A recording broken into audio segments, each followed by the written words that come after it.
Hello students, welcome again. हम पढ़ रहे हैं एनसीईआरटी क्लास 7th हिंदी बसंत भाग 2 की पहली कविता हम पंछी उन्मुक्त गगन के।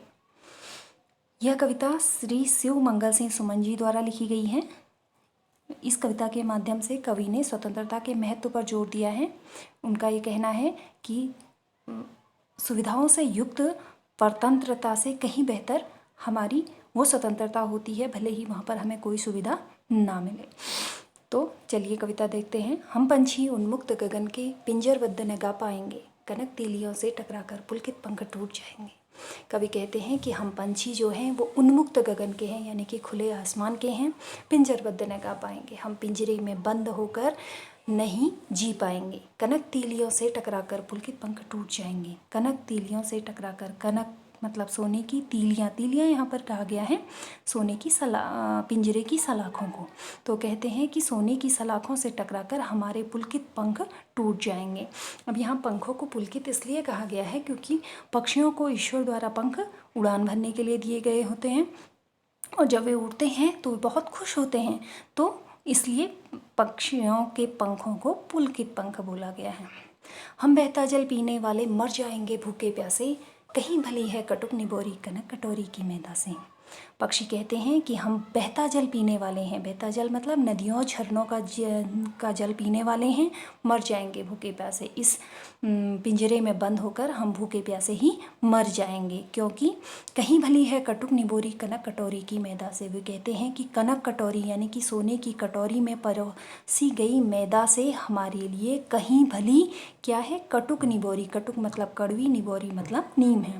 वो कहते हैं कि हम बहता जल पीने वाले हैं, हम इस पिंजरे में बंद होकर भूखे प्यासे मर जाएंगे, क्योंकि सोने की कटोरी में परोसी गई मैदा से कहीं भली हमारे लिए वो कड़वी नीम ही है।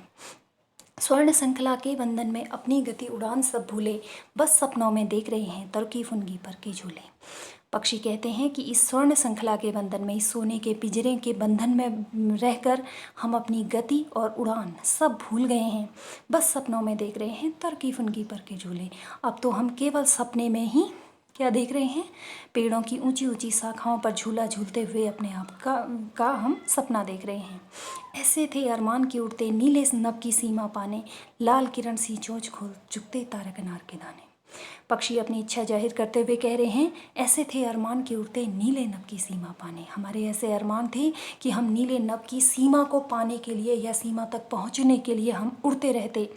लाल किरण सी चोंच खोल चुकते तारक अनार के दाने। अपनी किरणों के समान अपनी लाल चोंच को खोलकर हम क्या करते, तारक रूपी, तारे रूपी अनार के दानों को चुगते, यानी कि उन्हें हम खाने का प्रयास करते। होती सीमाहीन क्षितिज से इन पंखों की होड़ा होड़ी, या तो क्षितिज मिलन बन जाता या तंती सांसों की डोरी। पक्षी ये कहते हैं कि हमारी सीमाहीन क्षितिज से हम अपने पंखों के साथ क्या करते, होड़ा होड़ी करते। होड़ा होड़ी मीन्स होता है प्रतिस्पर्धा। तो चाहते हैं कि वो सीमाहीन क्षितिज से अपने पंखों के साथ होड़ा होड़ी करें।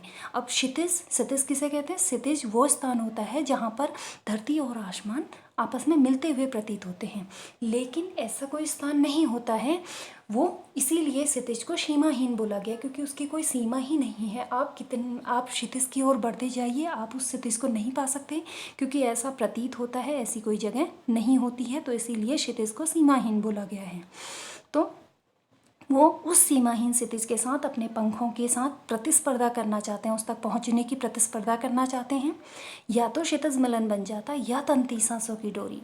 तो पक्षी कह रहे हैं या तो इस क्रिया में जो क्षितिज है वो हमारे लिए मिलन बन जाता है, यानी कि हम क्षितिज को पा लेते, या तंती सांसों की डोरी, या तो फिर हमारे सांसों की डोरी टूट जाती। नीड़ न दो चाहे टहनी का, आशय छिन्न भिन्न कर डालो, लेकिन पंख दिए हैं तो आकुल उड़ान में विघ्न न डालो। पक्षी कहते हैं नीड़ न दो चाहे टहनी का, यानी कि आप हमें किसी पेड़ की टहनी में नीड़ मत दो। नीड़ मतलब क्या होता है, घोंसला मत दो।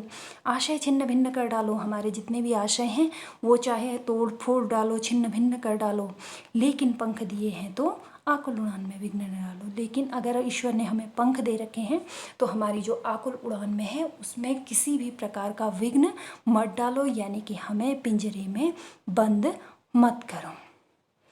Okay, have a nice day.